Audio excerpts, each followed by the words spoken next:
স্বাধীনতার পরে বাপের শাসন দেখেছি, মেয়ের শাসন দেখেছি, স্বামীর শাসন দেখেছি, স্ত্রীর শাসনও দেখেছি, চাচার শাসনও দেখেছি। সব কিছু দেখা শেষ। এবার আমরা দেখতে চাই আল কোরআনের বাংলাদেশ। রাজি আছেন তো প্রিয় ফরিদপুরের ভাইরা? আল্লাহ আমাদেরকে তৌফিক দিন, আমরা পড়ি আমিন। কয়েকদিন আগে বিএনপি চেয়ারপারসনের উপদেষ্টা ফজলুর রহমান, কিশোরগঞ্জের একজন রাজনীতিবিদ, আইনজীবী, তিনি বলছেন হুজুররা কি শুরু করেছে, ওয়াজ মাহফিল কি শুরু করলো হুজুররা, বাংলাদেশে নাটক সিনেমা সব বন্ধ হয়ে যাচ্ছে। আমি সরাসরি কোট করছি তার কথা, স্পষ্ট ভাষায় জানিয়ে দিচ্ছি, বাংলাদেশের মানুষের সভ্যতা সংস্কৃতি কখনো বাংলা নাটক সিনেমা ছিল না। বাংলাদেশের মানুষ তাদের সভ্যতা সংস্কৃতি হচ্ছে একমাত্র ইসলাম এবং ইসলামিক সংস্কৃতি ছিল, বলতে হবে ঠিক কিনা? গত সরকারে কিছু কিছু সময়ে তারা চেয়েছিল বাংলার জমিন থেকে ইসলামটাকে উৎখাত করতে। বিভিন্নভাবে বইগুলোতে বিভিন্ন যৌনতা বিকৃতি উল্লেখ করার মাধ্যমে আমার তরুণ যুব সমাজকে ইসলাম থেকে বিচ্ছিন্ন করতে চেয়েছিল। যেখানে কোরআন আছে, যেখানে ইসলাম আছে, সেখানেই তারা ইসলামটাকে বন্ধ করার ষড়যন্ত্র করেছিল। আজকে তাদের দিকে চেয়ে দেখেন, যারা বাংলার জমিনে ইসলামটাকে বন্ধ করার ষড়যন্ত্র করেছিল, চেয়ে দেখেন বাংলার আনাচে কানাচে যারা ইসলামটাকে বাংলার জমিনে বন্ধ করার চেষ্টা করেছিল, তাদের নাম টেডাবার মতো বাংলার জমিনে কোনো মানুষ খুঁজে পাওয়া যায় না। শিক্ষা নেন, সবক নেন। বাংলাদেশের মানুষ ইসলামটাকে প্রাণপণ দিয়ে ভালোবাসে। যদি কোনো মানুষ ইসলামের বিরুদ্ধে যায়, বাংলার মানুষ তাকে এক মুহূর্ত দেরি করবে না ডাস্টবিনে নিক্ষেপ করার জন্য। চিল্লিয়ে বলতে হবে ঠিক কিনা? প্রিয় ভাইরা আমার, বলুন তো দেখি, নাটক সিনেমা বন্ধ হলে খুশি হয় কে? সবাই বলে নাই, খুশি হয় কে? আর ওয়াজ মাহফিল হলে খুশি হয় কে? এখন যারা নাটক সিনেমা বন্ধ হলে বেজার হয়, অনেকেই বলে মানুষের মধ্যে শয়তান আছে নাকি? আমাদের সবার মুখে মুখে একটা সূরা আছে, সূরাতুন নাস। সূরাতুন, আমরা সবাই সালাতের মধ্যে পড়ি মিনাল জিন্নাতি ওয়ান নাস। শয়তান কিন্তু মানুষের মধ্যেও আছে। যদি প্রশ্ন করেন মানুষের মধ্যে শয়তান কারা, আমি জবাব দেব, মানুষের মুখোশ পরে, মানুষের বেশভূষা ধরে যারা শয়তানের কাজ আঞ্জাম দিচ্ছে, এরাই হচ্ছে মানুষরূপী শয়তান। সুতরাং শিক্ষা নাও, বাংলার জমিনে যারা ইসলামের বিরুদ্ধে গিয়েছে, তাদেরকে যেই মালিক নাস্তানাবুদ করেছে, আওয়াজটা বলেন তো তিনি কে? যেই ক্ষমতায় আসে সেই তার কর্মীদের ইন্টারেস্ট অনুযায়ী সংবিধান পরিবর্তন করে ফেলে। আওয়ামী লীগ আসে, তার নেতাকর্মীদের ইচ্ছা অনুযায়ী সংবিধান পরিবর্তন করে ফেলে। বিএনপি আসে, সংবিধান পরিবর্তন। ডক্টর ইউনূস এসেছে, সংবিধান পরিবর্তনের কথা চলছে। যেই বাংলার জমিনে আসে সেই তাদের নেতাকর্মীদের ইচ্ছা অনুযায়ী সুদ ঘুষ চাঁদাবাজি রাস্তা খুলে দেওয়ার জন্য সংবিধান পরিবর্তন করে ফেলে। এই জন্য বাংলার জমিনে কোনো পরিবর্তন আসছে না। প্রিয় ভাইরা আমার, সংবিধান যদি থাকতো এক, যেই ক্ষমতায় আসবে এক সংবিধান ফলো করতে হবে। আওয়ামী লীগ আসবে এক সংবিধান, বিএনপি আসবে এক সংবিধান, জামাত ইসলাম আসবে এক সংবিধান, ডক্টর ইউনূস আসবে এক সংবিধান, তাহলে দেখতেন রাতারাতি বাংলার জমিনটা পরিবর্তন হয়ে যেত। আর পরিবর্তনযোগ্য নয় এমন একটা সংবিধান পৃথিবীতে একটাই আছে, তার নাম হচ্ছে আল কোরআন। ঠিক কিনা? এই জন্য আমরা প্রথমে স্লোগান দিয়েছিলাম, সব কিছু দেখা শেষ, বাকিটা আল কোরআনের। স্লোগান দেন, সব কিছু দেখা শেষ, আল কোরআনের। রাজি আছেন তো? আউযু বিল্লাহি মিনাশ শাইতানির রাজীম। বিসমিল্লাহির রাহমানির রাহিম।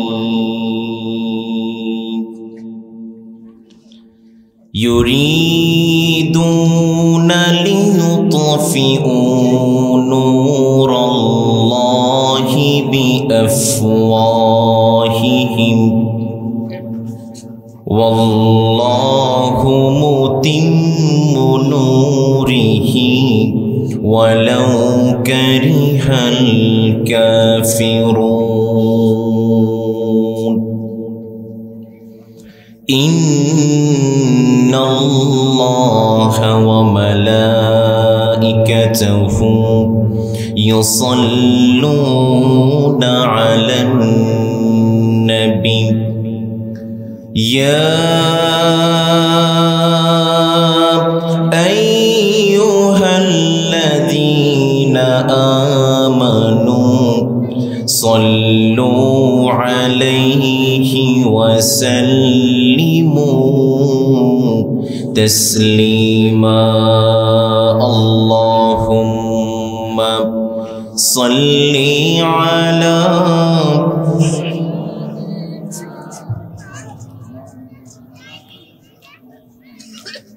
وعلى آل سيدنا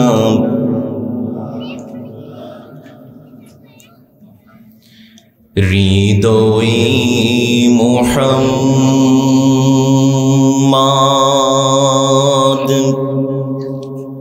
চেতনায়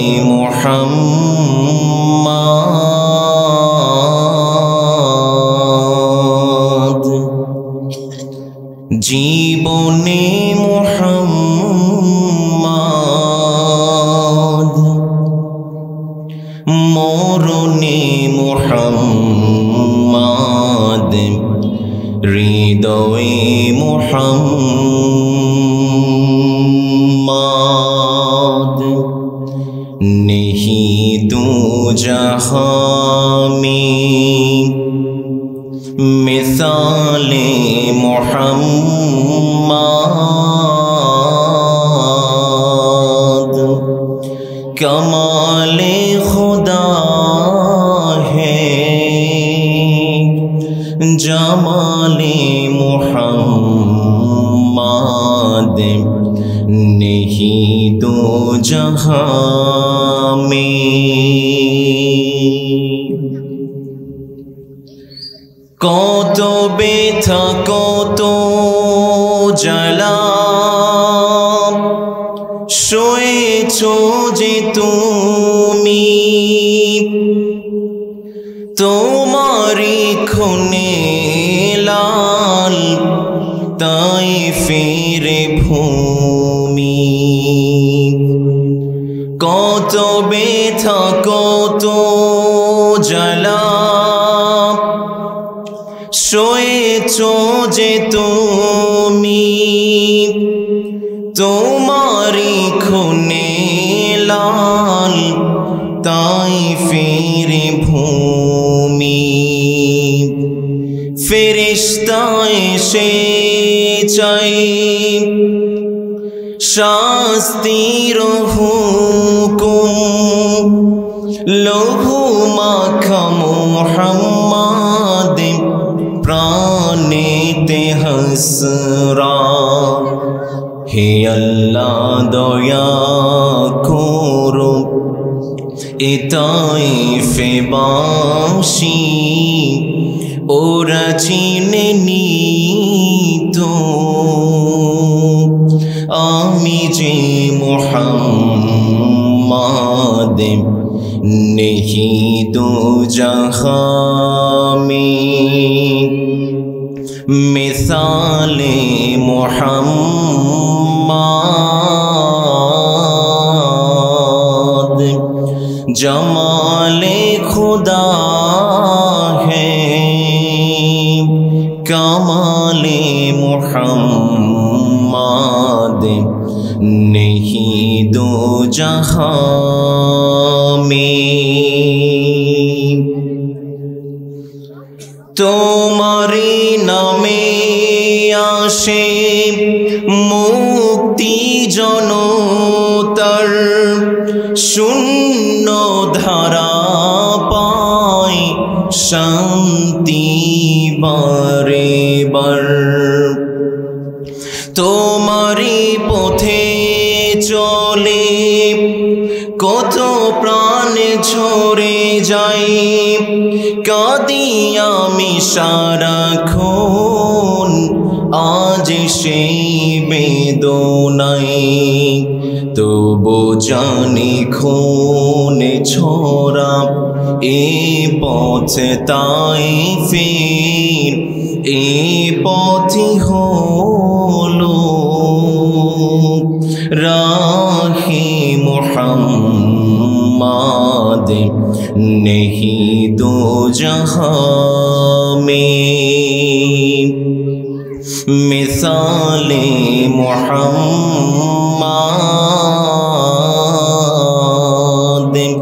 कमाले खुदा है जमाले मुहम्मद नहीं दो जहां में সবাই পড়েন সাল্লাল্লাহু আলাইহি ওয়াসাল্লাম। বাংলাদেশের গুরুত্বপূর্ণ একটি শহর, ইলিশ এবং পাটের শহর ফরিদপুরের অন্তর্গত আকবর মীর মালতের জাঙ্গি জামে মসজিদ ও যুব সমাজের উদ্যোগে চতুর্থ তাফসীরুল কোরআন মাহফিল। তার মানে এই ময়দানে আগে আরও 3 বার কোরআনের কথা হয়েছে, ঠিক না? শুনেছি মাঝখানে কোরআনের কথা বন্ধ হয়ে গিয়েছিল। আমরা দোয়া করছি আল্লাহ তাআলা এই ময়দানটাকে কিয়ামত পর্যন্ত কোরআন এবং ইসলামের জন্য কবুল করি, আমিন। আজকে এই তাফসীরুল কোরআন মাহফিলের সম্মানিত সভাপতি, বিশিষ্ট ইসলামী চিন্তাবিদ, বিশিষ্ট শিক্ষাবিদ, আমাদের মাথার তাজ আলহাজ ইয়াকুব আলী মীর মানত আতালাল্লাহু উমরাহ ওয়া বারাকাল্লাহু ফি হায়াতিহি, আমরা সবাই পড়ি আমিন।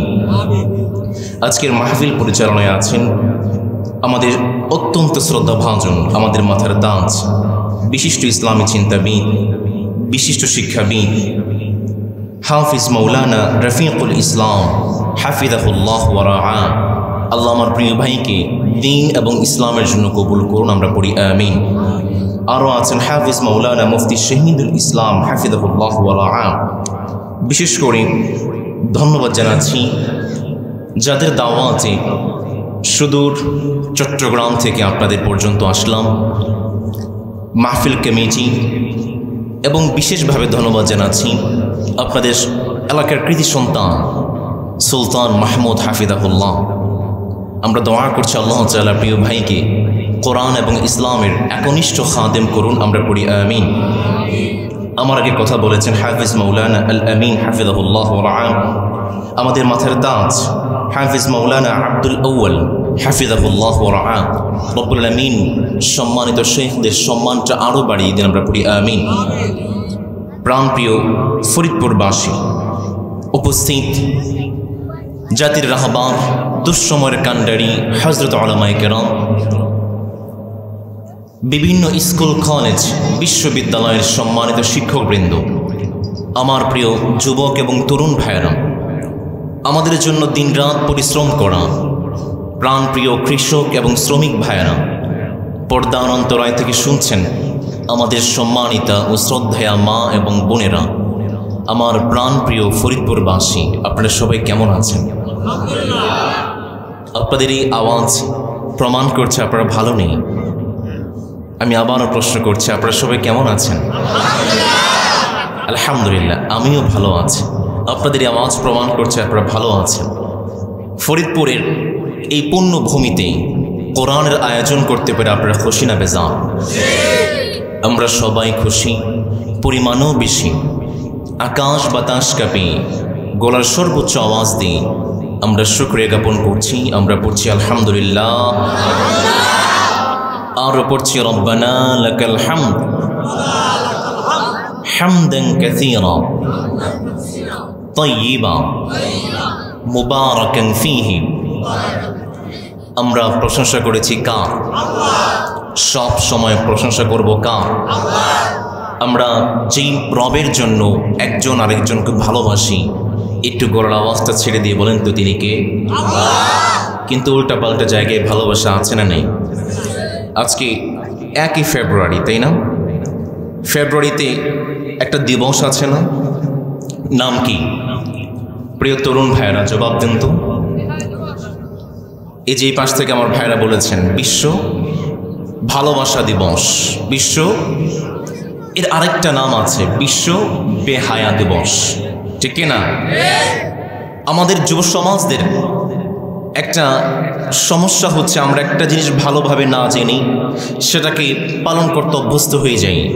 আমার প্রিয় তরুণ এবং যুবক ভাইয়েরা, এই যে বিশ্ব ভালোবাসা দিবস এর ইংরেজি আমরা বলি ভ্যালেন্টাইন ডে। এবার একটু চিন্তা করুন তো দেখি, যদি এটার হতো বিশ্ব ভালোবাসা দিবস, ইংরেজি হওয়ার দরকার ছিল ওয়ার্ল্ড লাভ ডে। ভালোবাসা মানে লাভ, দিবস মানে ডে, তাহলে তো হওয়ার দরকার ছিল ওয়ার্ল্ড লাভ ডে। তাহলে এইটা ওয়ার্ল্ড লাভ ডে বা লাভ ডের পরিবর্তে ভ্যালেন্টাইন ডে কেন? যেহেতু এর নামের মধ্যেই ভেজাল আছে। নিঃসন্দেহে বলা যায় যার নামের মধ্যেই ভেজাল আছে তার কর্মের মধ্যেও ভেজাল আছে। এই যে বিশ্ব ভালোবাসা দিবস, এই দিবসের মাধ্যমে আমাদের যুব সমাজকে যৌনতা, অবাধ উচ্ছৃঙ্খলতার দিকে ঠেলে দেওয়া হচ্ছে। আমার প্রিয় যুবক এবং তরুণ ভাইয়েরা, আজ থেকে প্রায় 2000 বছর আগে 270 খ্রিস্টাব্দে রোমান সম্রাট ক্লাডিয়াসের শাসনামলে একজন ব্যক্তি ছিল, তার নাম হচ্ছে ভ্যালেন্টাইন। তিনি সেই সময়ে মেয়েদেরকে টিজ করত, মেয়েদেরকে উত্ত্যক্ত করত, মেয়েদেরকে ইফটিজিং করত, যার অপরাধে এই রোমান সম্রাট ক্লাডিয়াস এই ভ্যালেন্টাইন ব্যক্তিকে 270 খ্রিস্টাব্দে 14 ফেব্রুয়ারি ফাঁসির কাষ্ঠে ঝুলিয়েছিল। পরবর্তীতে খ্রিস্টান পুপগণ এই দিনটাকে ভ্যালেন্টাইন ডে হিসাবে উদযাপন করতে শুরু করেছে। যে দিনটা ভ্যালেন্টাইন একজন মেয়েকে উত্ত্যক্ত করার মাধ্যমে যে দিবসটা শুরু হয়েছে, সেই দিবসের সাথে মুসলমানদের কোনো সম্পর্ক থাকতে পারে? এই দিনটা আমাদের যারা দাদারা আছে, দাদারা কিন্তু বলতে পারবেন না 1990 সালের আগে দিনটা ছিল না। 1993 সালে যায় দিন পত্রিকার সম্পাদক শফিকুর রহমান এই দিবসটাকে বাংলার জমিনে এনেছে।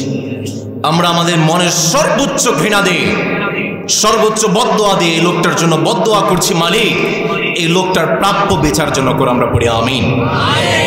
এই যে কোরআন, যেখানে কোরআন আছে সেখানে বিশ্ব ভালোবাসা দিবস থাকতে পারে? কয়েকদিন আগে বিএনপি চেয়ারপারসনের উপদেষ্টা ফজলুর রহমান, কিশোরগঞ্জের একজন রাজনীতিবিদ, আইনজীবী, তিনি বলছেন হুজুররা কি শুরু করেছে, ওয়াজ মাহফিল কি শুরু করলো হুজুররা, বাংলাদেশে নাটক সিনেমা সব বন্ধ হয়ে যাচ্ছে। আমি সরাসরি কোট করছি তার কথা, স্পষ্ট ভাষায় জানিয়ে দিচ্ছি, বাংলাদেশের মানুষের সভ্যতা সংস্কৃতি কখনো বাংলা নাটক সিনেমা ছিল না। বাংলাদেশের মানুষ তাদের সভ্যতা সংস্কৃতি হচ্ছে একমাত্র ইসলাম এবং ইসলামিক সংস্কৃতি ছিল বলতে হবে, ঠিক কিনা? গত সরকারে কিছু কিছু সময়ে তারা চেয়েছিল বাংলার জমিন থেকে ইসলামটাকে উৎখাত করতে। বিভিন্নভাবে বইগুলোতে বিভিন্ন যৌনতা, বিকৃতি উল্লেখ করার মাধ্যমে আমার তরুণ যুব সমাজকে ইসলাম থেকে বিচ্ছিন্ন করতে চেয়েছিল। যেখানে কোরআন আছে, যেখানে ইসলাম আছে, সেখানেই তারা ইসলামটাকে বন্ধ করার ষড়যন্ত্র করেছিল। আজকে তাদের দিকে চেয়ে দেখেন, যারা বাংলার জমিনে ইসলামটাকে বন্ধ করার ষড়যন্ত্র করেছিল, চেয়ে দেখেন বাংলার আনাচে কানাচে যারা ইসলামটাকে বাংলার জমিনে বন্ধ করার চেষ্টা করেছিল, তাদের নাম টেনাবার মতো বাংলার জমিনে কোনো মানুষ খুঁজে পাওয়া যায় না। শিক্ষা নেন, সবক নেন। বাংলাদেশের মানুষ ইসলামটাকে প্রাণপণ দিয়ে ভালোবাসে। যদি কোনো মানুষ ইসলামের বিরুদ্ধে যায়, বাংলার মানুষ তাকে এক মুহূর্ত দেরি করবে না ডাস্টবিনে নিক্ষেপ করার জন্য, চিল্লিয়ে বলতে হবে, ঠিক কিনা? প্রিয় ভাইরা আমার, বলুন তো দেখি, নাটক সিনেমা বন্ধ হলে খুশি হয় কে? সবাই বলে নাই, খুশি হয় কে? আর ওয়াজ মাহফিল হলে খুশি হয় কে? এখন যারা নাটক সিনেমা বন্ধ হলে বেজার হয়, অনেকেই বলে মানুষের মধ্যে শয়তান আছে নাকি? আমাদের সবার মুখে মুখে একটা সূরা আছে, সূরাতুন নাস। সূরাতুন, আমরা সবাই সালাতের মধ্যে পড়ি মিনাল জিন্নাতি ওয়ান নাস। শয়তান কিন্তু মানুষের মধ্যেও আছে। যদি প্রশ্ন করেন মানুষের মধ্যে শয়তান কারা, আমি জবাব দেব, মানুষের মুখোশ পরে, মানুষের বেশভূষা ধরে যারা শয়তানের কাজ আঞ্জাম দিচ্ছে, এরাই হচ্ছে মানুষরূপী শয়তান। সুতরাং শিক্ষা নাও, বাংলার জমিনে যারা ইসলামের বিরুদ্ধে গিয়েছে তাদেরকে যে মালিক নাস্তানাবুদ করেছে, আওয়াজটা বলেন তো তিনি কে? সম্মানিত প্রিয় ভাইয়েরা আমার, আজকে আমরা একটি কিতাব থেকে কথা শুনতে চাই। একটু জোরে সোরে আওয়াজ করে বলেন তো সেই কিতাবটির নাম কি? আমার পিছনের ভাইয়েরা রাগ করেছেন? যদি রাগ না করে থাকেন একটু সবাই গলার স্বরটা উঁচু করে বলেন তো আজকে আমরা যে কিতাব থেকে কথা শুনবো সেই কিতাবটির নাম কি? এই কোরআন, এর মধ্যে কোনো ভুল আছে? সন্দেহ আছে? এই কিতাবটাকে যে মালিক নির্ভুলভাবে সন্দেহহীনভাবে নাজিল করেছেন তিনি কে? আপনারা যারা বই পড়েন, বুক ওয়ার্ম আছেন, গ্রন্থকিট আছেন, প্রত্যেকটা বইয়ের শুরুতে লেখা আছে যদি কোনো ভুল থাকে আমাদেরকে ধরিয়ে দেবেন, পরবর্তী সংস্কারে আমরা পরিবর্তন করে ফেলব। পৃথিবীতে একটা মাত্র কিতাব, একটা মাত্র বই, যে কিতাবের শুরুতে স্পষ্ট করে জানিয়ে দেওয়া হয়েছে যালিকাল কিতাব লা রাইবা ফীহি হুদাল লিল মুত্তাকিন, this is a book there is no doubt, a guidance for those who are muttaqin। এই কিতাবটাকে সন্দেহহীনভাবে নির্ভুলভাবে যে মালিক নাজিল করেছেন তিনি কে? আমরা আমাদের রবকে বললাম মালিক। কোরআনটা আমাদেরকে দিয়েছেন না আরো কোনো কারণ আছে নাকি? রব্বুল আমিন কত সুন্দর করে, কত চমৎকার করে বলছেন, বান্দা শোনো শোনো, তোমরা যদি পরিপূর্ণ ইমানদার হতে চাও, পরিপূর্ণ মুসলমান হতে চাও, সব সময় কোরআনটা তিলাওয়াত করার দরকার আছে না নেই? আপনি একজন মুসলমান পরিপূর্ণ ইমানদার হতে চান, আপনি যখন রাস্তাঘাটে হাঁটাচলা করবেন কোরআন তিলাওয়াত করতে হবে। আপনি যখন খেতে খামারে তিলাওয়াত করবেন, কাজ করবেন, আপনাকে কোরআন তিলাওয়াত করতে হবে। আবার আপনি যখন ঘুমিয়ে যাবেন আমাদের মুখ দিয়ে তিলাওয়াত আছে না নেই? আবার যখন ঘুম থেকে উঠি তখনও আমাদের মুখ দিয়ে দোয়া আছে না নেই? আমরা যখন মসজিদে যাই, মসজিদে যাওয়ার সময়ও মুখে পড়া আছে না নেই? আবার আমরা যখন মৃত্যুবরণ করি তখনও আমাদের মুখ দিয়ে পড়া আছে না নাই? আমরা পড়ি লা ইলাহা লা ইলাহা লা ইলাহা ইল্লাল্লাহু মুহাম্মাদুর রাসূলুল্লাহ। পড়েন সাল্লাল্লাহু। এই জন্য মালিক জানিয়েছেন, বান্দা পরিপূর্ণ ইমানদার হতে চাও, প্রত্যেকটা মুহূর্তে তোমাকে পড়তে হবে পড়ে আল্লাহু আকবার।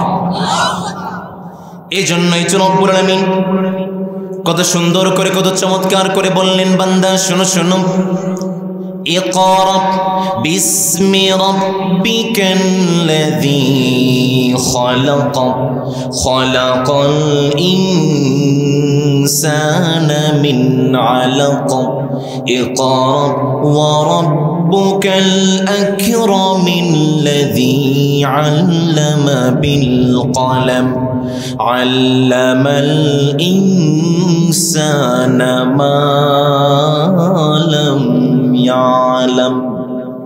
মালিক কত চমৎকার করে জানিয়ে দিলেন, বান্দা পরিপূর্ণ ইমানদার হতে চাও, প্রত্যেকটা মুহূর্তে যেই মালিকের ইবাদত করতে হবে, আওয়াজ করে বলেন তো তিনি কে? আবার আমরা মালিককে বললাম, মালিক কোরআনটা আমাদেরকে দিয়েছেন, আর কোনো কারণ আছে নাকি? রব্বুল আমিন কত সুন্দর করে চমৎকার করে বললেন, বান্দা শোনো শোনো, কোরআনটা আমি কেন তোমাদেরকে দিলাম শোনো। এই কোরআনের মধ্যে এমন কিছু সাইন আমি রেখে দিয়েছি, এই সাইনগুলো যখন কোনো একজন মুসলমান তিলাওয়াত করবে সে আর জাহান্নামে নয়, যে মালিক তাকে সরাসরি জান্নাতে ঢুকিয়ে দেবেন তিনি কে? একটা সহজ এক্সাম্পল আপনাদেরকে দেই। ফরিদপুর থেকে আমাদের এই এলাকা পর্যন্ত যে রাস্তাটা আছে, এই রাস্তাটা কি সোজা নাকি আঁকাবাঁকা আছে? সবাই বলেন সোজা নাকি আঁকাবাঁকা আছে? এখন কোন একজন ড্রাইভার সে যদি রাস্তার সাইনগুলো না বোঝে, রাস্তার আঁকাবাঁকা না বোঝে, সে তার গাড়িটাকে সোজা চালিয়ে দেয়, সে কি ফরিদপুর থেকে এই পর্যন্ত আসতে পারবে নাকি খাদে পড়বে? মালিক চমৎকার করে বলছেন, বান্দা তোমাদের জীবন চলার পথে বেশ কিছু সাইন আছে, বেশ কিছু ইন্ডিকেশন আছে, যখন কোন একজন বান্দা কোরআন তিলাওয়াত করে আর সেই সাইনগুলো যখন বান্দা তিলাওয়াত করে, সে আর জাহান্নামে নয়, সেই বান্দা সাইন দেখে দেখে সরাসরি জান্নাতে চলে যায়। আল্লাহু আকবার। এই জন্য আমরা এই কিতাবটাকে সবসময় পড়তে রাজি আছি তো ইনশাআল্লাহ। পৃথিবীতে অনেক মানুষ এই কোরআন পড়ে কালেমা পড়ে মুসলমান হয়েছে, সুবহানাল্লাহ পড়বেন না? তার মধ্যে অন্যতম হচ্ছেন ডক্টর মরিস বুখারী। তিনি একজন ফরাসি চিকিৎসাবিদ ছিলেন, একজন বিজ্ঞানী ছিলেন। তিনি যখন সূরাত ইউনূসের একটি আয়াত ফালইয়াউমা নুনাজ্জিকা বিবাদানিকা লিতাকুনা লিমান খালফাকা আয়া ওয়া ইন্না কাসীরাম মিনান নাস আন আয়াতিনা লাগাফিলুন, ডক্টর মরিস বুখারী তিনি যখন আয়াতটি তিলাওয়াত করেছেন, তিনি সাথে সাথে কনফারেন্সে দাঁড়িয়ে ঘোষণা করেছেন, I have converted to Islam and believe in this holy Quran. চিল্লায় পড়ে আল্লাহু আকবার। আরেকজন কয়েকদিন আগে আমেরিকার একজন খ্রিস্টান পাদ্রী, তিনি খ্রিস্টান পাদ্রী হওয়ার বিষয়ে অনার্স পাস করেছেন, মাস্টার্স করেছেন, 17 বছর খ্রিস্টানদের গির্জায় কাজ করেছেন। সর্বশেষ তিনি যখন সূরাতুল মুদ্দাসসিরের একটি আয়াত তিলাওয়াত করেছেন, কাযালিকা ইউদিল্লুল্লাহু মান ইয়াশা ওয়া ইয়াহদি মান ইয়াশা ওয়া মা ইয়ালামু জুনুদা রাব্বিকা ইল্লা হু ওয়া মা হিয়া ইল্লা যিকরা লিল বাশার। তিনি যখন আয়াতটা তিলাওয়াত করেছেন, তিনি আর বসে থাকতে পারেন নাই, তিনিও সাথে সাথে কালেমা পড়ে মুসলমান হয়ে গিয়েছেন। তার নাম হচ্ছে ফাদার হিলারিয়ান হেইগি। তিনি তার নাম পরিবর্তন করে রেখেছেন আব্দুল লতিফ। সুবহানাল্লাহ পড়বেন না? কয়েকদিন আগে রাশিয়াতে একজন পাদ্রী ফাদার ভ্লাদিমির, তিনিও যখন কোরআনটা পড়তে শুরু করেছেন, তিনিও কালেমা পড়ে মুসলমান হয়েছে। গত জুমাবারে আমাদের যারা ক্রিকেট প্রেমী আছেন, ক্রিকেট খেলা যারা দেখেন, তাদের মধ্যে অন্যতম একটা নাম দেব চৌধুরী, একজন হিন্দু, তিনি স্পোর্টস অ্যানালিস্ট, ক্রীড়া সাংবাদিক, খেলা নিয়ে বিভিন্ন রিপোর্ট তিনি করেন। তিনিও যখন কোরআনটা পড়তে শুরু করেছেন, তিনি বলছেন, আমি তো আরবি তেলাওয়াত করতে পারি না, আমার বাসায় কোরআনের বিভিন্ন বাংলা ট্রান্সলেশন আছে, আমি যখন পড়েছি আমি আর বসে থাকতে পারি নাই, আমিও কালেমা পড়ে মুসলমান হয়ে গিয়েছি। এই জন্য ইসলামের জয় জয় গান প্রত্যেকটা জায়গায় আছে না নেই? আবার ইসলামের শত্রুরাও কম না বেশি? আপনাদের আওয়াজ মনে হয় কম। কোরআনের শত্রু কম না বেশি? কয়েকদিন আগে ইরানে, কয়েকদিন আগে টার্কিশ এম্বাসির বাহিরে স্টকহোমে একজন মানুষ রাসমুস পালুদান, তিনি কোরআনের পৃষ্ঠাগুলো ছিঁড়ে ফেলেছে এবং কোরআনের মধ্যে আগুন ধরিয়ে দিয়েছে। কয়েকদিন আগে রাজশাহী বিশ্ববিদ্যালয়ে বিভিন্ন হলগুলোতে কোরআনে আগুন লাগিয়ে দেওয়া হয়েছে। কয়েকদিন আগে সালওয়ান মুমিকা, তিনিও কোরআনের মধ্যে আগুন ধরিয়ে দিয়েছে। নাউযুবিল্লাহ পড়বেন না? কি বলেন প্রিয় ভাইরা? কোরআনের মধ্যে আগুন ধরিয়ে দিলে কোরআনটাকে বন্ধ করা যাবে? আওয়াজ করেন, যাবে? যখন ব্রিটিশরা ইন্ডিয়ান সাবকন্টিনেন্ট থেকে চলে যাচ্ছিল, তারা একটা কমিশন গঠন করলো, কিভাবে আমরা ইন্ডিয়ান সাবকন্টিনেন্ট থেকে কোরআনটাকে মুছে ফেলতে পারি। তারা 11 সদস্য একটা কমিটি গঠন করেছে। কমিটি রিসার্চ করে, অ্যানালাইসিস করে, কমিটি ব্রিটিশ গভর্নমেন্টকে সাবমিট করেছে, আমরা যদি ইন্ডিয়ান সাবকন্টিনেন্ট থেকে কোরআন থেকে মুছে ফেলতে চাই, তাহলে কোরআনের সমস্ত কপি জ্বালিয়ে দিতে হবে। নাউযুবিল্লাহ পড়বেন না? পরক্ষণে 34 সদস্যের একটা কমিটি, তারা রিপোর্ট পেশ করেছে, কোরআনটাকে ইন্ডিয়ান সাবকন্টিনেন্ট থেকে, ভারতীয় উপমহাদেশ থেকে পড়িয়ে মুছে ফেলা যাবে না, কারণ ভারতের মানুষ শুধুমাত্র কোরআনটাকে লিখে রাখে না, বরঞ্চ মাথা ঢুলতে ঢুলতে ভারতের মানুষ কোরআনটা নিজেদের হৃদয়ের মধ্যে লিপিবদ্ধ করে রাখে। এই জন্য কি বলেন প্রিয় ভাইরা, কোরআনকে পুড়িয়ে ফেলে ধ্বংস করা যাবে? যদি আগুন লেগে ধ্বংস হয়ে যায়, ধ্বংস হয়ে যায়, যদি আগুন লেগে যায় পড়ে যায় পৃথিবী সব বইয়ের দোকান, তবু বিশ্ব থেকে হারাবে না পবিত্র কোরআন, বিশ্ব থেকে হারাবে না পবিত্র কোরআন। আওয়াজ করে বলতে হবে, ঠিক কিনা? প্রিয় ভাইয়ের আমার, আজকে আমরা সেই কিতাব থেকে কথা শুনতে চাই। রাজি আছেন ইনশাআল্লাহ? আমরা আলোচনা শুরু করব। তার আগে আমি একটু দেখতে চাই আমার প্রিয় ফরিদপুরের ভাইদের হৃদয়ে, আমার প্রিয় ফরিদপুরের ভাইদের জবানে রবের জন্য কতটুকু ভালোবাসা আছে।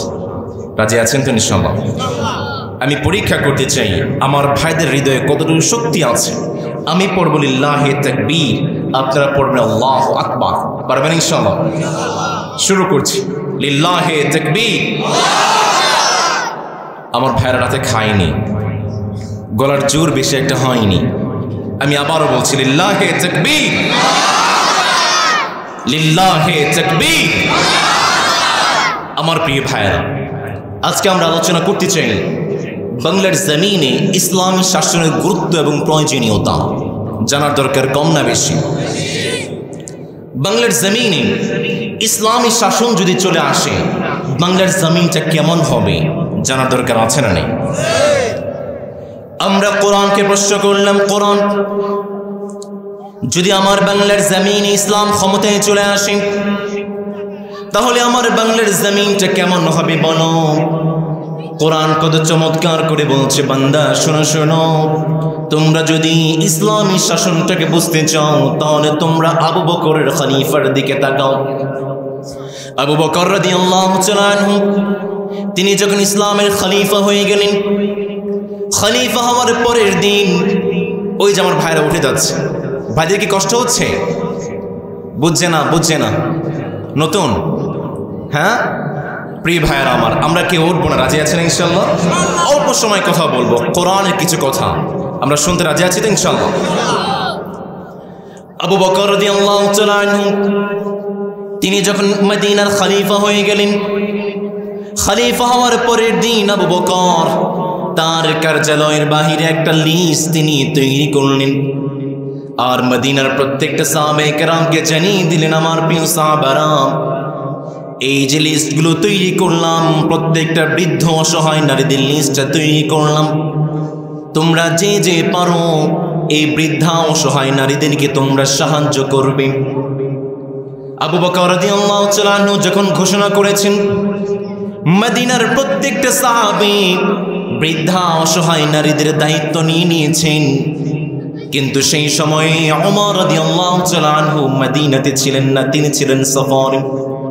তিনি যখন মদিনাতে আসলেন, এসে দেখলেন লিস্টটা তৈরি হয়ে গিয়েছে, কোনো একটা নামের পাশে কোনো নামের জায়গা নেই, কিন্তু নিচে একটা নাম দেখা যায়, যে বৃদ্ধা অসহায় নারীর পাশে এখন পর্যন্ত কোনো নাম এখন পর্যন্ত বসে নেই। ওমর রাদিয়াল্লাহু তাআলা আনহু চিন্তা করতে লাগলেন, এটাই তো সুযোগ। পরের দিন ফজরের সালাত আদায় করার পরে ওমর রাদিয়াল্লাহু তাআলা আনহু সেই বৃদ্ধা মহিলার বাড়িতে চলে গেলেন, আর গিয়ে দরজায় গিয়ে ঠক ঠক করে বললেন, মা কি লাগবে বলেন, আপনার কাজগুলো করে দেওয়ার জন্য আমি ওমর হাজির হয়ে গিয়েছি। ভিতর থেকে বুড়িমা জবাব দিয়ে দেয়, বাবা প্রতিদিন যে মানুষটা আমার কাজগুলো করে দেয় সেই মানুষটা তো আজকেও কাজ করে দিয়ে চলে গিয়েছে, আমার কোনো কাজের দরকার নেই। ওমর রাদিয়াল্লাহু তাআলা আনহু মনে মনে চিন্তা করলেন, ফজরে পড়ে আসলাম তাই বুঝি পেলাম না, কালকে ফজর আগে চলে আসব। পরের দিন ওমর রাদিয়াল্লাহু তাআলা আনহু ফজরের আগে চলে গেলেন, বুড়িমার দরজায় গিয়ে ঠক ঠক করলেন, মা কি লাগবে বলেন, আপনার কাজগুলো করে দেওয়ার জন্য আমি ওমর হাজির হয়ে গিয়েছি। বুড়িমা আজকেও ভিতর থেকে জবাব দিয়ে দেয়, বাবা প্রতিদিন যে মানুষটা আমার বাড়িতে কাজ করে দেয় সেই মানুষটা তো আজকেও কাজ করে দিয়ে চলে গিয়েছে, আমার কোনো কাজের দরকার নেই। ওমর রাদিয়াল্লাহু তাআলা আনহু অবাক হয়ে গেলেন, কি ব্যাপার কি ব্যাপার, ফজর আগে আসলাম তাও বুঝি পেলাম না, কালকে তাহাজ্জুদের পরে আসব। পরের দিন ওমর তাহাজ্জুদের পরে চলে গেলেন। বুড়িমা আজকেও ভিতর থেকে জবাব দিয়ে দেয়, বাবা প্রতিদিন যেই মানুষটা আমার বাড়িতে কাজ করে দেয় সেই মানুষটা তো আজকেও কাজ করে দিয়ে চলে গিয়েছে, আমার কোনো কাজের দরকার নেই। ওমর রাদিয়াল্লাহু তাআলা আনহু অবাক হয়ে গেলেন, কি ব্যাপার কি ব্যাপার। গভীর রাতে মধ্যরাতে বুড়িমার বাড়িতে কে কাজ করে দেয় অবশ্যই আমাকে খুঁজে বের করতে হবে। পরের দিন ওমর বুড়িমার বাড়ির পিছনে বাঁশ ঝাড়ের মধ্যে লুকিয়ে আছেন। কে গভীর রাতে কাজ করে দেয়, খুঁজে বের করতে হবে। হঠাৎ করে দেখতে পেলেন কে যেন একজন টিপ টিপ করে বুড়িমার বাড়ির দিকে যায়। ওমর রাদিয়াল্লাহু তাআলা আনহু পিছন থেকে জড়িয়ে ধরলেন। আর ওমর রাদিয়াল্লাহু তাআলা আনহু পিছন থেকে যখন জড়িয়ে ধরেছেন, তিনি আর বুঝতে বাকি নাই যিনি প্রতিদিন রাতে গভীর রাতে বুড়িমার বাড়িতে কাজ করে দেয় তিনি তো আর কেউ নয়, তিনি হচ্ছে মদিনার খলিফা, মদিনার প্রেসিডেন্ট, আমার পরম প্রিয় বন্ধু আবু বকর রাদিয়াল্লাহু তাআলা আনহু। ওমর রাদিয়াল্লাহু তাআলা আনহু বললেন, কি রে আবু বকর, গভীর রাতে কাজ করে দাও? তুমি একজন প্রেসিডেন্ট মানুষ, সবই তো বুঝলাম, কিন্তু তোমার পায়ে জুতা কোথায়? আবু বকর রাদিয়াল্লাহু তাআলা আনহু জবাব দিয়ে দিলেন, ওমর রে, আমি যদি আমার পায়ে জুতা পরতাম তাহলে তো হাঁটার সময় কিছুটা ঠক ঠক সাউন্ড হতে পারে। আমি তো দুনিয়ার কোনো মানুষকে দেখানোর জন্য নয়, আমি তো বুড়িমার বাড়িতে কাজ করছি যেন জান্নাতে রবের পাশে একটা ঘর আমি তৈরি করতে পারি। আবু বকর রাদিয়াল্লাহু তাআলা আনহু তিনি ছিলেন কাপড়ের ব্যবসায়ী। প্রেসিডেন্ট যখন হয়েছেন, পরের দিন কাপড়ের গাঁটটি নিয়ে মদিনার বাজারের দিকে ছুটতে শুরু করলেন। পেছন থেকে ওমর ঝাঁপটি দিয়ে ধরলেন, কি রে আবু বকর, কোথায় যাচ্ছ? তুমি তো মদিনার খলিফা, মদিনার প্রেসিডেন্ট, এখন ব্যবসা করার সময় নেই। আবু বকরকে ধরে আবু উবাইদার কাছে নিয়ে আসলেন। বছরে 2000 দিনার, এরপরে বাড়িয়ে 3000 দিনার তার ভাতা নির্ধারণ করা হলো। আবু বকর রাদিয়াল্লাহু তাআলা আনহু এতটাই দানশীল ছিলেন, এতটাই দানশীল ছিলেন, তিনি যখন মৃত্যুবরণ করছেন একটি গামছা, একটি বালতি আর একটি গামলা তিনি রেখে গিয়েছিলেন। আর তিনি যখন মৃত্যুবরণ করছেন তার পরিবারকে বলে গেলেন, আমার প্রিয় পরিবারের লোকেরা, আমি যখন মৃত্যুবরণ করব এই তিনটা জিনিস তোমরা বাইতুল মালে জমা করে দিবে। আর আমি সারাটা জীবন যত ভাতা নিয়েছি, যত টাকা পয়সা নিয়েছি, আমার স্থাবর অস্থাবর সমস্ত সম্পত্তি বিক্রি করে হলো তোমরা সমস্ত ভাতাগুলো বাইতুল মালে জমা করে দাও। আল্লাহু আকবার। মদিনার খলিফা, ইসলামের খলিফারা রাষ্ট্রের একটা পয়সা তো চুরি করা দূরের কথা, সারাটা জীবন যত ভাতা পেয়েছেন নিজের স্থাবর সমস্ত সম্পত্তি বিক্রি করে বাইতুল মালে জমা করে দিয়েছেন। আল্লাহু আকবার। আর আমাদের খলিফারা জনগণের আমানতগুলো নিজের খাটের নিচে লুকায়। আমাদের খলিফারা জনগণের আমানতগুলো খেয়ানত করে বেগম পাড়ায় বাড়ি বানায়। আমাদের খলিফারা জনগণের আমানতগুলো খেয়ানত করে সুইস ব্যাংকে টাকা জমায়, ঠিক কিনা? আপনারা যারা, আমরা যারা সাধারণ মানুষ আছি, আমরা কিন্তু ভোটের আগে পশুর মতো বিক্রি হয়ে যাই।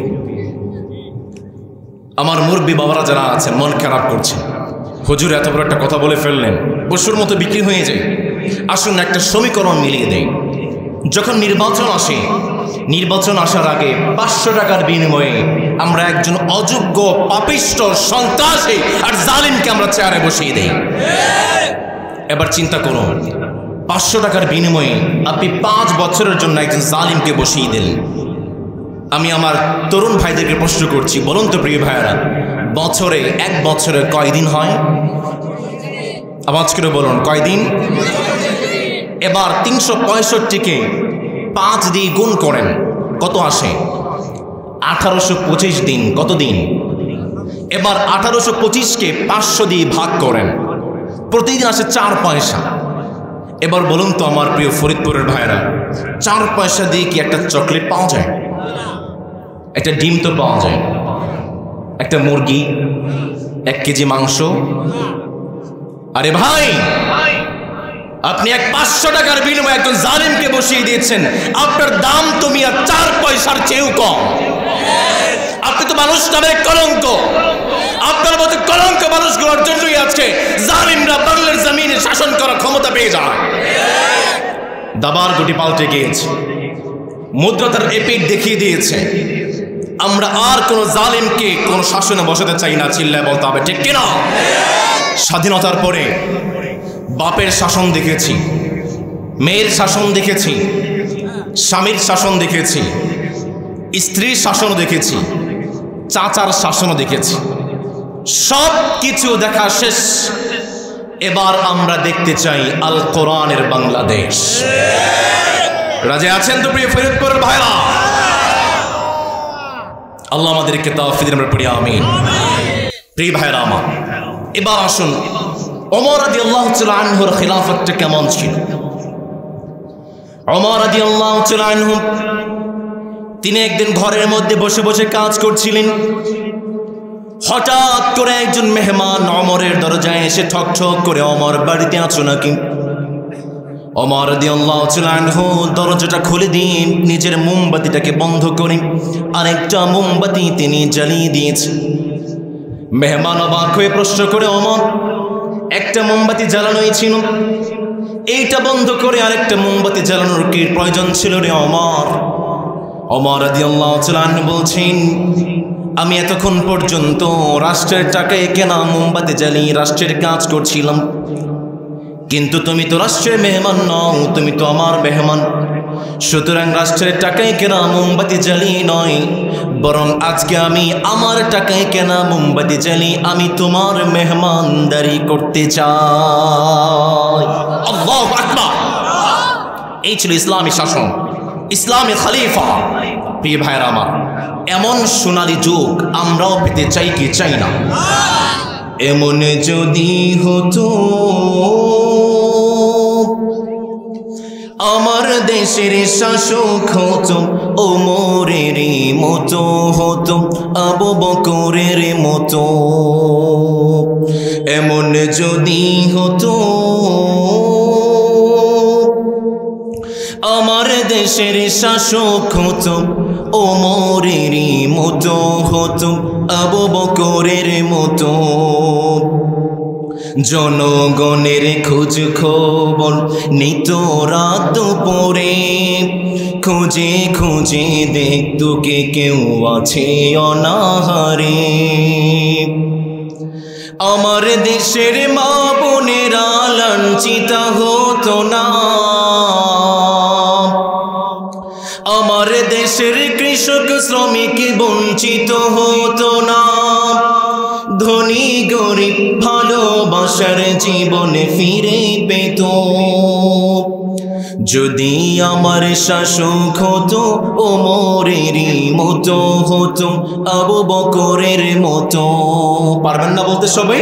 বলেন তো দেখি। এমন যদি হতো আমার দেশের শাসক হতো ওমরের মতো, হতো আবু বকরের মতো। আওয়াজ করে বলতে হবে, ঠিক কিনা? এমন শাসক আমরা বাংলার জমিনে চাই কি চাই না? বৈষম্য মুক্ত বাংলাদেশ আমরা গড়তে চাই কি চাই না? সন্ত্রাস এবং জালিম মুক্ত বাংলাদেশ আমরা গড়তে চাই কি চাই না? কে কে চাই তো হাত তুলে রবকে দেখিয়ে দেয়। তাকবীর পড়ে, লিল্লাহি তাকবীর, লিল্লাহি তাকবীর, লিল্লাহি তাকবীর। প্রিয় ভাইরা আমার, বাংলার জমিন যদি ইসলামী শাসনটা চলে আসে, এত চমৎকার বাংলাদেশ গঠিত হবে। বৈষম্য মুক্ত, জালিম মুক্ত, সন্ত্রাস মুক্ত বাংলার জমিন গঠিত হবে। এরপরও কিছু কিছু মানুষকে দেখবেন ইসলামী খিলাফতের কথা বললে, ইসলামী শাসনের কথা বললে তাদের চুলকানি শুরু হয়ে যায়, তাদের গায়ে জ্বালা শুরু হয়ে যায়। আছে না নেই? আমরা কোরআনকে প্রশ্ন করলাম, কোরআন কারা কারা ইসলামী শাসনের কথা শুনলে তাদের গায়ে জ্বালা শুরু হয়ে যায়? তাদের পরিচয়টা আমাদেরকে বলো। কোরআন আমাদেরকে এক নম্বরে বলে, যারা ইসলামী শাসনের কথা শুনে, যারা কোরআনের শাসনের কথা শুনলে গায়ে চুলকানি শুরু হয়ে যায়, তাদের মধ্যে এক নম্বর হচ্ছে রাষ্ট্রশক্তি। কারণ প্রত্যেকটা নবী, প্রত্যেকটা আম্বিয়া কেরাম এক রবের দিকে আহ্বান করেছেন। প্রত্যেকটা নবী, প্রত্যেকটা আম্বিয়া কেরাম এক রবের দিকে দাওয়াত দিয়েছেন। রব্বুল আমিন কত সুন্দর করে চমৎকার করে বলছেন, বান্দা শুনো শুনো, ইয়া কওমি আবুদুল্লাহ মা লাকুম মিন ইলাহিন غيره রব্বুল আমিন জানিয়ে দিচ্ছেন বান্দা শোনো শোনো প্রত্যেকটা নবী প্রত্যেকটা আম্বিয়া কিরাম এক রবের দিকে আহ্বান করেছেন। এবার যখন রাষ্ট্রশক্তি বুঝতে পেরেছে সর্বনাশ, প্রত্যেকটা মানুষ যদি রবের দিকে চলে যায় তাহলে তো আমাদের নেতাগিরি শেষ, আমরা তো নেতা থেকে খেতা হয়ে যাব। যখন তারা বুঝতে পেরেছে ঠিক তখন থেকেই তারা ইসলামের বিরোধিতা শুরু করে দেয়। যেমন ভাবে বিরোধিতা করেছে মুসা আলাইহিস সালামের সময়। মুসা আলাইহিস সালাম যখন তার সমাজের লোকদেরকে কোরআনের দাওয়াত দিতে শুরু করলেন, ইসলামী শাসনের দাওয়াত দিতে শুরু করলেন, ফেরাউন বলতে লাগলো কি রে, আমার সমাজে এমন কোন মানুষ আছে যে আমার শাসন বাদ দিয়ে ইসলামের শাসনের দাওয়াত দেয়? মূসাকে ধর, মূসাকে আগুনের মধ্যে নিক্ষেপ কর, মূসাকে জবাই কর, মূসাকে হত্যা কর। মূসা আলাইহিস সালাম তিনি ভাগতে শুরু করলেন। সামনে নীল নদ, পিছনে ফেরাউনের বাহিনী, কোন দিকে যাবেন? মূসা আলাইহিস সালামের উম্মতেরা বলে মূসা কোথায় নিয়ে আসলেন? সামনে তো নীল নদ, পিছনে ফেরাউনের বাহিনী, কোন দিকে যাব? মূসা আলাইহিস সালাম জবাব দিয়ে দিলেন, যেই রবের দাওয়াত দিতে গিয়ে বের হয়েছি সেই রব কখনোই আমাদেরকে একা ছেড়ে দেবেন না। যেমন ভাবে ইব্রাহিম আলাইহিস সালামের সময় রাষ্ট্রশক্তি ইব্রাহিমের বিরোধিতা করেছে। ইব্রাহিম আলাইহিস সালাম যখন কালিমার দাওয়াত দিতে শুরু করলেন, ইসলামী শাসনের দাওয়াত দিতে শুরু করলেন, নমরুদ বলে ইব্রাহিম আমি রব ছাড়া আরেকটা রব আছে আমার তো জানা নেই, কোন রবের দাওয়াত দাও? ইব্রাহিম আলাইহিস সালাম তার রবের পরিচয় দিতে শুরু করলেন। ইব্রাহিম আলাইহিস সালাম এক নম্বরে জানিয়ে দিলেন, শুনো শুনো, ফালইয়াবুদু রব্ব হাযাল বাইতিল্লাযী আত'আমাহুম মিন জু' ওয়া আমানাহুম মিন খাউফ। ইব্রাহিম আলাইহিস সালাম জানিয়ে দিলেন, শুনো শুনো আমার রব সম্পর্কে, আমার রব হচ্ছেন সেই সত্তা যিনি আমাদেরকে ক্ষুধার সময় আহার দান করেন। আমার রব হচ্ছেন সেই সত্তা যিনি আমাদেরকে আধারে আলো দেখিয়ে দেন। একটু জোরে সুরে আওয়াজ করে বলেন তো তিনি কে? দিও তৃষ্ণা পেলে ঠান্ডা পানি, ক্ষুধা পেলে লবণে ভাত, আল্লাহ এই গরিবের শোনো শোনো মুনাজাত, আল্লাহ এই গরিবের শোনো শোনো মুনাজাত। চিল্লায় পড়ে না আমিন। ইব্রাহিম আলাইহিস সালাম এক নম্বরে বলে দিলেন, শোনো শোনো আমার রব হচ্ছেন সেই সত্তা যিনি আমাদেরকে খাবার দেন, যিনি আমাদেরকে আলো দেন, তিনি কে? ইব্রাহিম আলাইহিস সালাম জবাব দিয়ে দিলেন, শোনো শোনো আমার রব সম্পর্কে, ক্বালা রাব্বুনাল্লাযী আ'তা কুল্লা শাইইন খালকাহু সুম্মা হাদা, ক্বালা ফামা বালুল কুরুনিল উলা। ইব্রাহিম আলাইহিস সালাম জানিয়ে দিলেন, শোনো শোনো আমার রব সম্পর্কে, আমার রব হচ্ছেন সেই সত্তা যখনই দুহাত রবের কাছে কিছু চাই বান্দার সব প্রয়োজনগুলো যে মালিক পূরণ করে দেন তিনি কে? ইব্রাহিম আলাইহিস সালামকে নমরুদ বলে, তাই নাকি? আমি তো আমার জনগণকে সব কিছু দিতে পারি। ইব্রাহিম আলাইহিস সালাম বললেন, তাই নাকি? তুমিও নাকি রব? এবার বলো তো দেখি, আমার রব আরেকটা কাজ করতে পারে। আপনাদের মনোযোগ কি আছে? বলেন তো দেখি। ইব্রাহিম আলাইহিস সালাম নমরুদকে বলছে, আমার রব তো আরেকটা কাজ করতে পারে। নমরুদ বলে, কি কাজ করতে পারে? ইব্রাহিম বলে, আমার রব তো প্রতিদিন সূর্যটাকে পূর্ব থেকে উদিত করে পশ্চিম অস্ত দেয়। এবার বলো তো দেখি, তুমি যদি সত্যি রব হয়ে থাকো তাহলে আগামীকাল থেকে আর সূর্যটা পূর্ব থেকে নয় বরং পশ্চিম দিক থেকে উদিত করে দেখাও। আল্লাহু আকবার। ফাবুহিতাল্লাযী কাফার। ইব্রাহিম কিংকর্তব্যে বিমূঢ় হয়ে গিয়েছে। কোনো জবাব নেই, কোনো উত্তর নেই। যেখানেই জবাব নেই সেখানেই অবিচার আছে না নেই? ইব্রাহিম আলাইহিস সালাম বলতে শুরু করলেন, আমাদের ব্যবসাটা খেয়ে ফেলবেন। নমরুদ বলতে শুরু করলো, ইব্রাহিম তো আমাদের বিজনেস খেয়ে ফেলবে, ইব্রাহিমকে ধর আগুনের মধ্যে নিক্ষেপ কর। ইব্রাহিম আলাইহিস সালামকে আগুনের মধ্যে নিক্ষেপ করা হলো।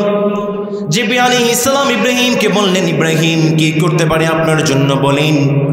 ইব্রাহিম আলাইহিস সালাম জানিয়ে দিলেন, যেই রবের দাওয়াত দিতে গিয়ে, যে ইসলামী শাসনের দাওয়াত দিতে গিয়ে আজকে আমি আগুনে নিক্ষিপ্ত হয়েছি, সেই রব কখনোই আমাকে একা ছেড়ে দেবেন না। রব্বুল আলামিন জানিয়ে দিলেন, বান্দা শোনো শোনো, যারা আপনারা আমার সাথে পড়বেন, কুলনা ইয়া নারু কুনি বারদান ওয়া সালামান আলা ইব্রাহিম।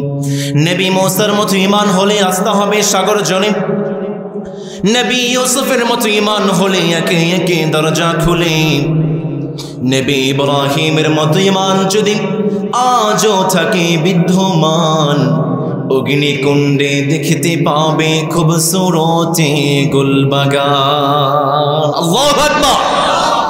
ইব্রাহিম আলাইহিস সালামকে আগুনে নিক্ষেপ করেছেন, যে মালিক ইব্রাহিমকে বাঁচিয়ে দিয়েছেন তিনি কে? এরপর আসিয়া রাদিয়াল্লাহু তাআলা আনহা, তিনি যখন কালেমার দিকে চলে আসলেন, ইসলামী শাসনের দাওয়াত দিতে শুরু করলেন।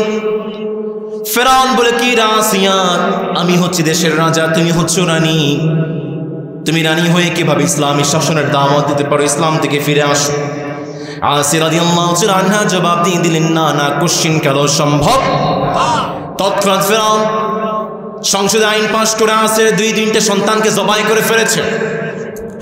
আসিয়া রাদিয়াল্লাহু তাআলা আনহাকে বলতে শুরু করেছে, আসিয়া এখনো সময় আছে, ইসলাম থেকে ফিরে আসো, না হয় কিন্তু তোমার খবর আছে। আসিয়া রাদিয়াল্লাহু তাআলা আনহা জবাব দিয়ে দিলেন, ফেরাউন তুমি আমার কি খবর করবে তা তো আমি জানি না, কিন্তু আমার রব আমার নাকের সামনে জান্নাতের গ্রানটা তুলে ধরেছে। আসিয়া রাদিয়াল্লাহু তাআলা আনহাকে এত বেশি কষ্ট দেওয়া হয়েছে, এত বেশি নির্যাতন করা হয়েছে, পৃথিবীতে অন্য কোন মানুষকে এত বেশি কষ্ট দেওয়া হয়নি।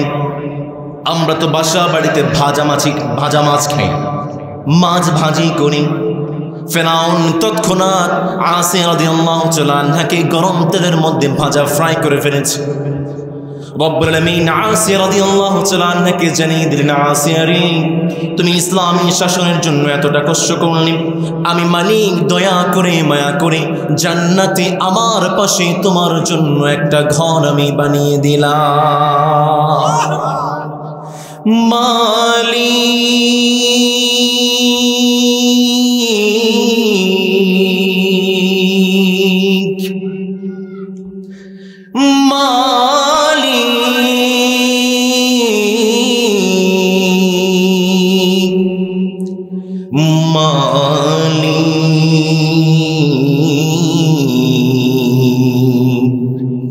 একটি ঘর বানিয়ে দিও, একটি ঘর বানিয়ে দিও। পারবেন না বলতে?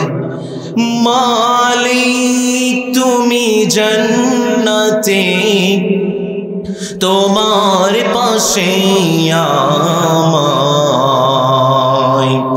একটি ঘর বানিয়ে দিও,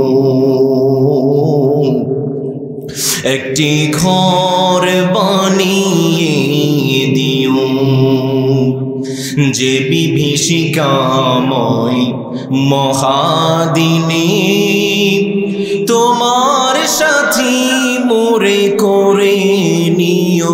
পড়েন, মালিক তুমি জান্নাতে তোমার পাশে আমায় একটি ঘর বানিয়ে দিও,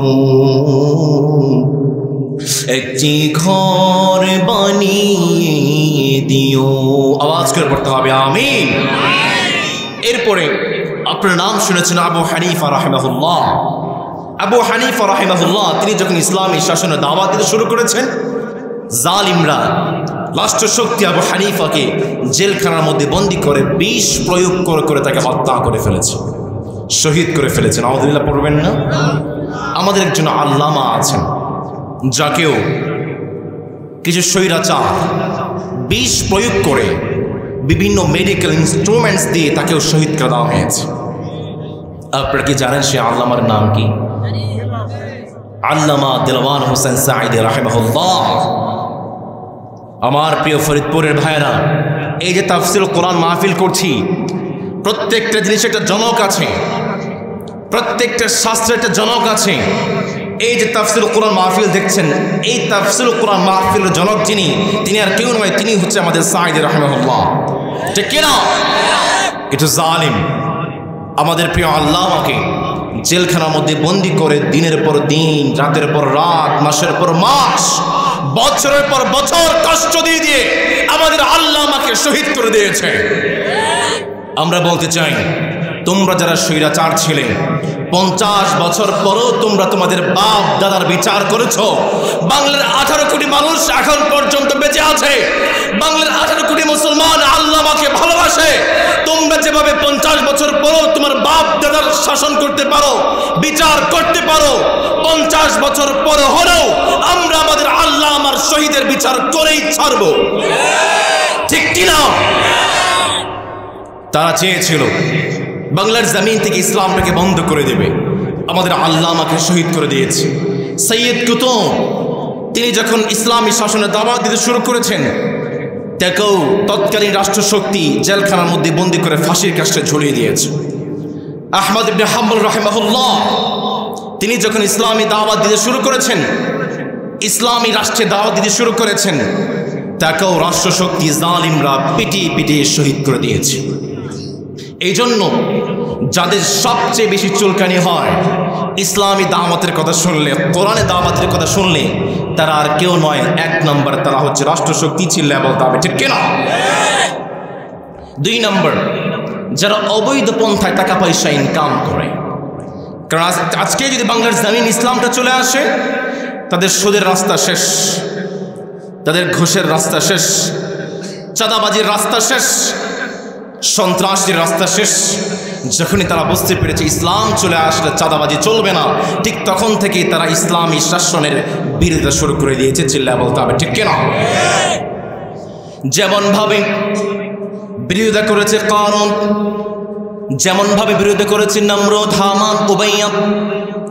এই জন্য 2 নম্বরে যারা ইসলামী শাসনের বিরোধিতা করে তারা আর কেউ নয়, তারা হচ্ছে যারা অবৈধ পন্থায় টাকা পয়সা ইনকাম করে। 3 নম্বরে এক প্রকারের ধর্ম ব্যবসায়ী, এক প্রকারের কথা বলেন, এক প্রকারের তারা আমাদেরকে বলতো আমরা নাকি ধর্ম ব্যবসায়ী। আবার আমাদের বাংলাদেশে একজন রাবেয়া বসরি ছিলেন, যিনি ফজর শুরু হলে কোরআন দিয়ে শুরু করতেন। আরেকজন কুতুব ছিলেন নারায়ণগঞ্জে, তিনি প্রতিদিন 60, 70, 80 রাকাত নফল নামাজ পড়তেন। আরেকজন আছেন চুনারু ঘাটে, তিনি যখনই ফেসবুকের সামনে আসে তিনি শুরু করে বিসমিল্লাহির রহমানির রহিম, পরম করুণাময় অসীম দয়ালু আল্লাহর নামে শুরু করছি। আপনারা কি জানেন সেই ব্যক্তিটার নাম? হ্যাঁ, আপনারাও জানেন। চমৎকার বলেছেন, ফজরের পরে কোরআন তিলাওয়াত করেন, চমৎকার। দিনে 80, 70 রাকাত নফল নামাজ পড়েন, চমৎকার। ফেসবুকের সামনে আসে আল্লাহর নাম নিয়ে শুরু করেন, চমৎকার। কিন্তু এর আড়ালে যেভাবে আপনারা ছাত্র জনতার উপর গুলি চালাতে বাধ্য দেখিয়েছেন, সাহস দেখিয়েছেন, এইটা প্রমাণ করছে আমরা ধর্ম ব্যবসায়ী নই, বরং আপনারাই হচ্ছেন আসল ধর্ম ব্যবসায়ী। তারা চেয়েছিল আমাদেরকে ধর্ম ব্যবসায়ী বানাবে, এক প্রকারের ধর্ম ব্যবসায়ী। আরেকজন দেখেছেন না, দাঁড়িয়ে আছে, আবার যখন ধরা পড়েছে দাড়ি নাই, দেখেছেন? যখন তাকে রিমান্ডে নেওয়া হয়েছে, আমার কাছে পিকচার আছে, ছবি আছে, প্রমাণ আছে। যখন তাকে রিমান্ডে নেওয়া হয়েছে, পুলিশ জিজ্ঞাসা করছে আপনার তো দাড়ি ছিল, আপনার দাড়ি কোথায়? দাড়ি কেন কামাইছেন? দাড়ি কেন মুছে ফেলছেন? তিনি জবাব দিচ্ছেন, দাড়ি রাখা নফল, জীবন বাঁচানো সুন্নাত, জীবন বাঁচানো ফরজ। আছে না নাই? এই জন্য আমরা ধর্ম ব্যবসায়ী নই। যারা ধর্মের মুখোশ পরে ইসলামকে নাম ভাঙিয়ে রাজনীতি আসে, আমার খেটে খাওয়া মানুষের উপর জুলুম করে, তারাই হচ্ছে আসল ধর্ম ব্যবসায়ী। চিল্লা বলতে হবে। ঠিক কেন? এই জন্য 3 প্রকারের মানুষ, যারা যুগে যুগে ইসলামী শাসনের বিরোধিতা করে, যারা যুগে যুগে কোরআনের বিরোধিতা করে। আওয়াজ করে বলেন তো প্রিয় ভাইয়েরা, যতই ইসলামী শাসনের বিরোধিতা করুক না কেন, তারা কি কখনো কোরআনের আওয়াজটাকে বন্ধ করতে পারবে? ইউরিদুনা লিইউতফিউ নূরুল্লাহি বিআফওয়াহিহিম, ওয়াল্লাহু মুতিম্মু নূরিহি ওয়ালাউ কারিহাল কাফিরুন। যুগের দিকে চেয়ে দেখেন, ইতিহাসের দিকে চেয়ে দেখেন, যুগে যুগে ইতিহাসে ইসলামের আলোর সাথে কাফিরদের অগ্নিস্ফুলিঙ্গের সংঘর্ষ হয়েছে, আর ইসলামের আলো আজ জ্বলজ্বল করছে, কাফিরদের অগ্নিস্ফুলিঙ্গ বন্ধ হয়ে গিয়েছে। এজন্য ইসলাম শিখিয়েছে অসত্যের কাছে কবু নত নাহি হবে সে, ভয়ে কাঁপে কাপুরুষ লড়ে যাইবে। প্রিয় ফরিদপুরের ভাইরা, লড়তে রাজি আছো তো ইনশাল্লাহ? কে রাজি আছে দু হাত দেখতে চায়?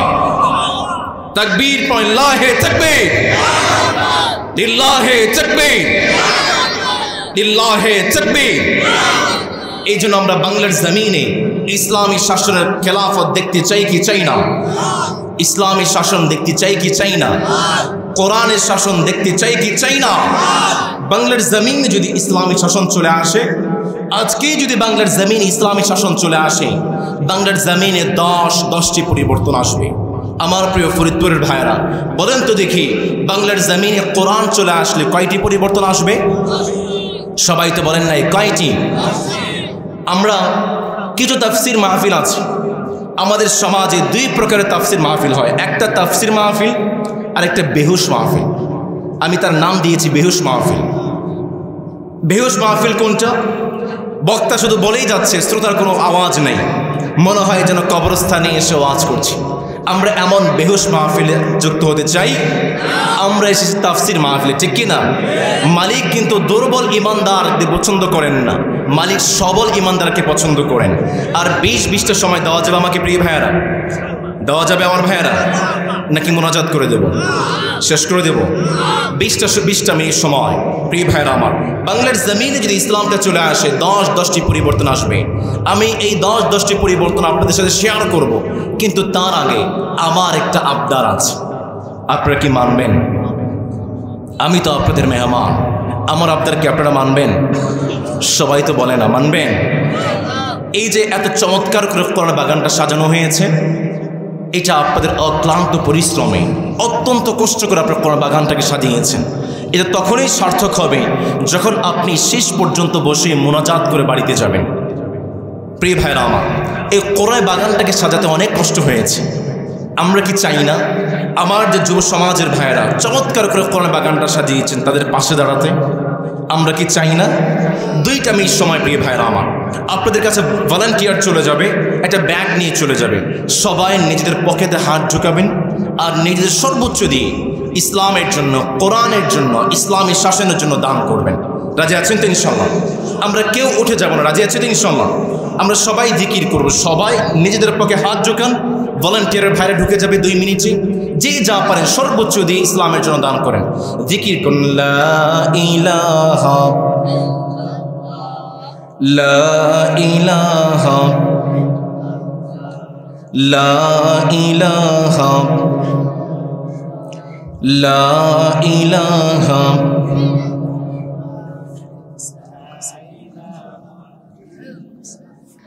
আমার প্রিয় মা বোনেরা আছেন, সুবহানাল্লাহ, প্রত্যেকটা যুগে যুগে আমার মায়েরা সবচেয়ে বেশি ইসলামের জন্য দান করে।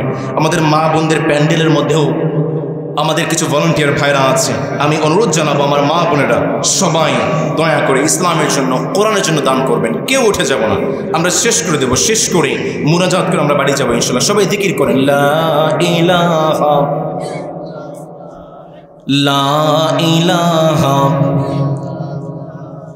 ঝিনুকের ভেতর লুকিয়ে থাকে যে মনমতি, ঝিনুকের ভিতর লুকিয়ে থাকে যে মনমতি, কালিমা শাহাদাতে আছে আল্লাহর জ্যোতি, কালিমা শাহাদাতে আছে আল্লাহর জ্যোতি।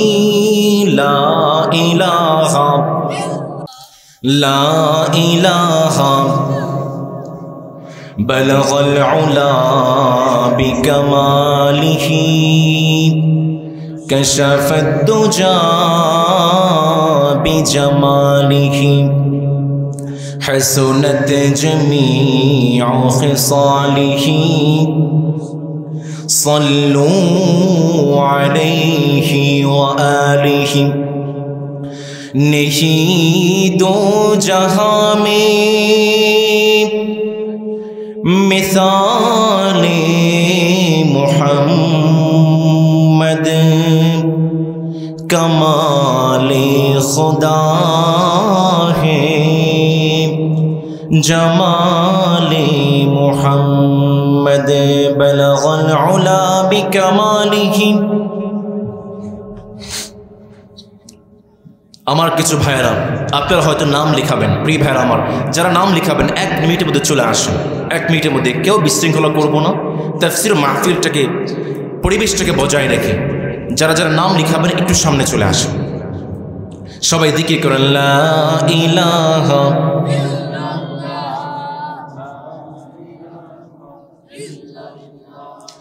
লা ইলাহা লা ইলাহা লা ইলাহা ইল্লাল্লাহ লা ইলাহা লা ইলাহা লা ইলাহা ইল্লাল্লাহু মুহাম্মাদুর রাসূলুল্লাহ। পড়েন সাল্লাল্লাহু। আপনারা কি ঘুমাচ্ছেন? এনার্জি শেষ হয়ে গিয়েছে? আর 20টা মিনিট যাওয়া যাবে না ইনশাআল্লাহ? এটা দেখি আমার প্রিয় ফরিদপুরের ভাইয়েরা কতটুকু শক্তি আছে। আমি পড়ি লিল্লাহি তাকবীর, আল্লাহু আকবার, লিল্লাহি তাকবীর। মাশাআল্লাহ, ঘুমান নেই এখন। আরেকটা আওয়াজ দিন, লিল্লাহি তাকবীর, লিল্লাহি তাকবীর। প্রিয় ভাইয়েরা আমার, আমি যেখানে ছিলাম আমি বলছিলাম আজকেই যদি বাংলার জমিনে ইসলামী শাসন চলে আসে কয়টি পরিবর্তন আসবে? আপনারা তো অনেক অ্যাক্টিভ মাশাআল্লাহ। আবার বলেন তো দেখি কয়টি পরিবর্তন আসবে?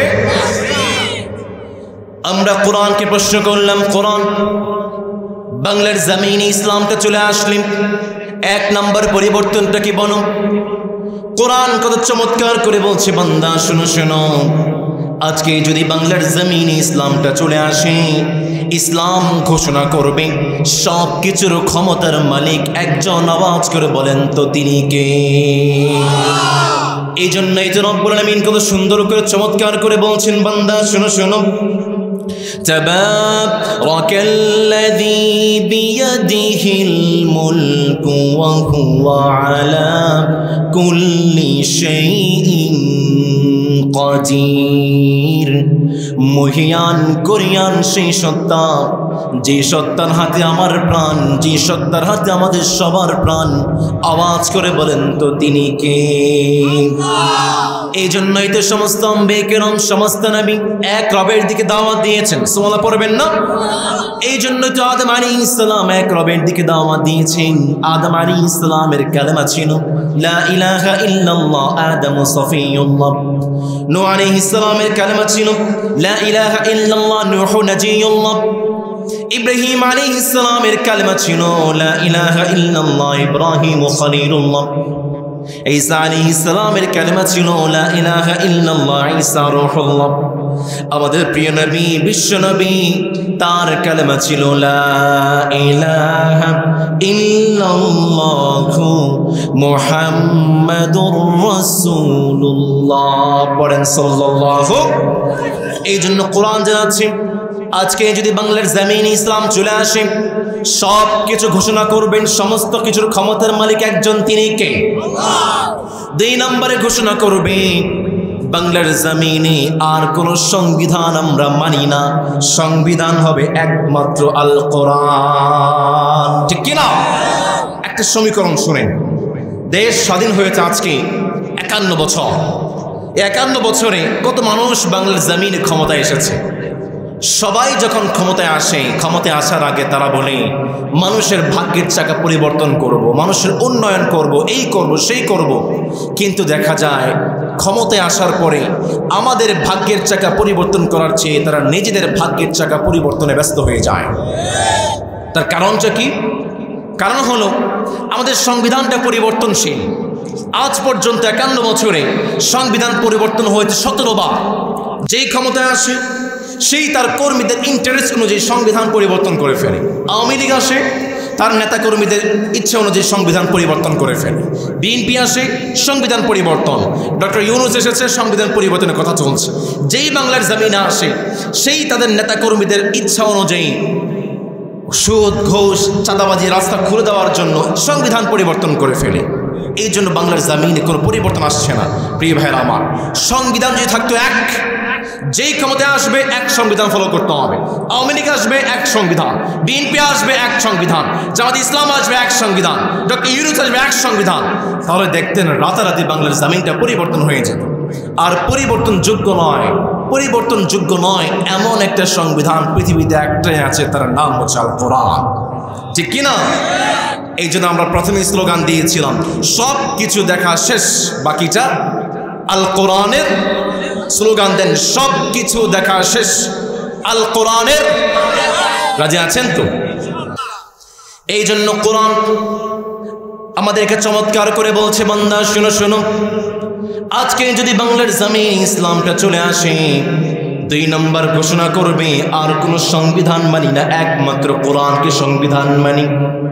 3 নম্বর ইসলাম চমৎকার করে বলছে, বান্দা শোনো শোনো, বাংলার জমিনে যদি ইসলামটা চলে আসে, প্রত্যেকটা মানুষের প্রতি সুবিচার কায়েম করা হবে। সুবহানাল্লাহ পড়বেন না? যেমন ভাবে নবী করিম সাল্লাল্লাহু আলাইহি ওয়াসাল্লাম প্রত্যেকটা মানুষের প্রতি সুবিচার কায়েম করেছেন। নবী করিম সাল্লাল্লাহু আলাইহি ওয়াসাল্লামের সময় বনু মাখজুমিয়া গোত্রের একটা নারী চুরিতে ধরা পড়েছে। বনু মাখজুমিয়া গোত্র অত্যন্ত সম্ভ্রান্ত পরিবারের নারী, তিনি চুরিতে ধরা পড়লেন। আর যে চুরিতে ধরা পড়বে তার হাতটাকে কেটে দেওয়ার বিধান যে মালিক দিয়েছেন তিনি কে? রব্বুল আলামিন চমৎকার করে বললেন, আস-সারিকু ওয়াস-সারিকাতু ফাকাতউ আইদিয়াহুমা জাযাআন বিমা কাসাবা নাকালাম মিনাল্লাহ। নবী করিম সাল্লাল্লাহু আলাইহি ওয়াসাল্লামের সময় বনু মাখজুমিয়া গোত্রের নারী যখন চুরিতে ধরা পড়েছে, নবীজি জানিয়ে দিলেন তার হাতটাকে কেটে ফেলতে হবে। সাহাবায়ে কেরাম চিন্তায় পড়ে গেলেন, না না, কেবলমাত্র ইসলামিক রাষ্ট্র মদিনাতে আসলো, বনু মাখজুমিয়া অত্যন্ত সম্ভ্রান্ত পরিবার, আজকে যদি তার নারীর হাতটাকে কেটে দেওয়া হয় তাহলে তো মদিনাতে একটা বিশৃঙ্খলা তৈরি হয়ে যাবে। সাহাবায়ে কেরাম কানাঘোষা শুরু করলেন, কি করা যায়, নবীজিকে কে সুপারিশ করবে। সর্বশেষ তারা দেখতে পেলেন যায়েদ আছে, ওসামা বিন যায়েদ হিব্বু রাসূলিল্লাহ, যে ওসামা বিন যায়েদকে নবী বড্ড বেশি পছন্দ করেন, বড্ড বেশি ভালোবাসেন। সাহাবায়ে কেরাম চিন্তা করতে লাগলেন, ওসামা বিন যায়েদ আছে, ছোট্ট মানুষ, নবীজি বড্ড বেশি পছন্দ করেন। সে ওসামা বিন যায়েদ যদি নবীজিকে গিয়ে বলে তাহলে হয়তো নবীজি বুঝতে পারে। সাহাবায়ে কেরাম ওসামাকে বললেন, যাও। ওসামা বিন যায়েদ তিনি চলে গেলেন, নবীজিকে গিয়ে বললেন, নবী, কেবলমাত্র ইসলামিক রাষ্ট্র প্রতিষ্ঠা হয়েছে, এখন যদি বনু মাখজুমিয়া গোত্রের নারীর হাতটাকে কেটে দেন বিশৃঙ্খলা তৈরি হয়ে যাবে, এটা করিয়েন না। নবী করিম সাল্লাল্লাহু আলাইহি ওয়াসাল্লামের চেহারাটা আগুনের গোলার মতো লাল হয়ে গিয়েছে। নবী করিম সাল্লাল্লাহু আলাইহি ওয়াসাল্লাম জবাব দিয়ে দিলেন, ওসামা, তুমি কি আমাকে রবের আদেশ পালন করতে বাধা দাও নাকি?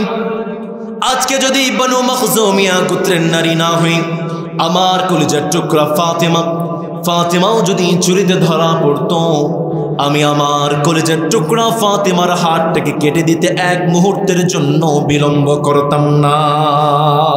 আল্লাহু আকবার। এই ছিল নবীজির সুবিচার। মনে আসতে পারে একটু অবিচার হয়ে গেল না? চুরি করলে হাত কেটে দেবেন, অবিচার হয়ে গেল না? না প্রিয় ভাইরা আমার, যে চুরি করেছে লাইভ কাস্ট করেন, টেলিভিশনে, প্রত্যেকটা টেলিভিশনে দেখিয়ে দেন, সবাইকে দেখিয়ে হাতটাকে কাটেন, আগামী 1 মাসের মধ্যে বাংলার জমিন থেকে সমস্ত ডাকাতি আর চুরিগুলো বন্ধ হয়ে যাবে। তাই বলে কি স্যাচরা চোরদের হাতগুলো কাটবেন? যারা অভাবের কারণে চুরি করে স্যাচরা চোর, তাদের হাত কাটবেন না। যারা সালমান এফ রহমানের মতো আমার খেটে খাওয়া মানুষদের 57,000 কোটি টাকা পাচার করে, তাদের হাতটাকে ধরে ধরে কাটতে হবে, ঠিক কিনা? এই জন্য নবী করিম সাল্লাল্লাহু আলাইহি ওয়াসাল্লাম জানিয়েছেন, বাংলার জমিনে যদি ইসলামটা চলে আসে প্রত্যেকটা মানুষের প্রতি সুবিচার আছে না নেই? আওয়াজ করে বলুন, আছে না নেই? 4 নম্বরে নবী করিম সাল্লাল্লাহু আলাইহি ওয়াসাল্লাম জানালেন, আজকে যদি বাংলার জমিনে ইসলামটা চলে আসে, তাহলে আর মুসলমানদের মাঝে কোনো ভ্রাতৃত্বের মাঝে কোনো বন্ধন থাকবে, মুসলমানদের মাঝে আর কোনো ভেদাভেদ থাকবে? আমাদের মধ্যে ভেদাভেদ কম না বেশি? মুসলমানদের মধ্যে ভেদাভেদ আছে না নেই? আপনাদের কথা আর কি বলবো, আমরা তো আলেমরাই ঠিক নেই। আমাদের মাহফিল ছিল কিশোরগঞ্জে, আমাকে স্টেজে উঠতে দেয়নি, আমি নাকি জামাত, আমার টুপি নাকি জামাত, আমাকে মাহফিল উঠতে দেয়নি। চট্টগ্রামের একটা মসজিদে আমি খুতবা দিচ্ছি, খুতবা চলাকালীন গত স্বৈরাচারের একজন সন্ত্রাস 300-400 ক্যাডার নিয়ে মসজিদ ঘেরাও করে ফেলেছে। আমি জামাত, আমাকে খুতবা দিতে দিবে না। আমাদের আলেমদের মাঝে কোন্দল আছে না নেই? কম না বেশি? আলেমদের মাঝে কোন্দল থাকার কারণে, ভেদাভেদ থাকার কারণে গত স্বৈরাচার ওলামায়ে কেরামদেরকে নির্যাতন অত্যাচার করেছে। এখনো যদি ওলামায়ে কেরাম এক না হতে পারে, সামনে কিন্তু কঠিন অবস্থা আছে। এই জন্য আমি বলি, আজকেই যদি পুরো বাংলার জমিনে ওলামায়ে কেরাম এক হয়ে যায়, জনসাধারণ কালকেই চোখ বন্ধ করে বাংলার ক্ষমতা আলেমদের হাতে তুলে দেবে। আমাদেরকে এক হতে হবে, ওলামায়ে কেরামদেরকে এক হতে হবে। এই জন্য নবী করিম সাল্লাল্লাহু আলাইহি ওয়াসাল্লাম 4 নম্বরে জানালেন, বাংলার জমিনে ইসলামটা চলে আসে, মুসলমানদের মধ্যে আর কোনো ভেদাভেদ থাকবে না, মুসলমানদের আর কোনো মারামারি থাকবে না, মুসলমানদের মাঝে আর কোনো ভেদাভেদ থাকবে। এই জন্যই তো নবী করিম সাল্লাল্লাহু আলাইহি ওয়াসাল্লাম চমৎকার করে বললেন, রব্বুল আমিন কত সুন্দর করে বললেন, وَأَلَّفْتَ بَيْنَ قُلُوبِهِمْ لَوْ أَنفَقْتَ مَا فِي الْأَرْضِ جَمِيعًا مَا أَلَّفْتَ بَيْنَ قُلُوبِهِمْ وَلَكِنَّ اللَّهَ أَلَّفَ بَيْنَهُمْ। রব্বুল আমিন চমৎকার করে বললেন, বান্দা শোনো শোনো, তোমাদের মাঝে যে ভ্রাতৃত্বের বন্ধনটা আছে, এই ভ্রাতৃত্বের বন্ধন তোমরা যদি পুরো দুনিয়ার সম্পদগুলো বিক্রি করে দাও, এরপরও এই ভ্রাতৃত্বের বন্ধন কেনা যাবে? আমাদেরকে যেই মালিক ভ্রাতৃত্বের বন্ধনে আবদ্ধ করেছেন, আওয়াজ করে বলেন তিনি কে?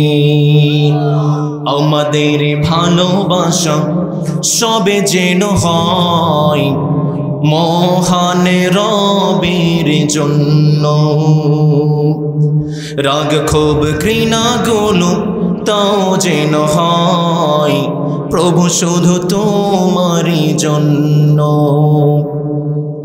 ভালোবাসি বাসি ভালো, ভালোবাসি প্রভু তোমাকে, ইয়া হাবিবি ইয়া রাসূলুল্লাহ, হৃদয় গেথেছি তোমাকে।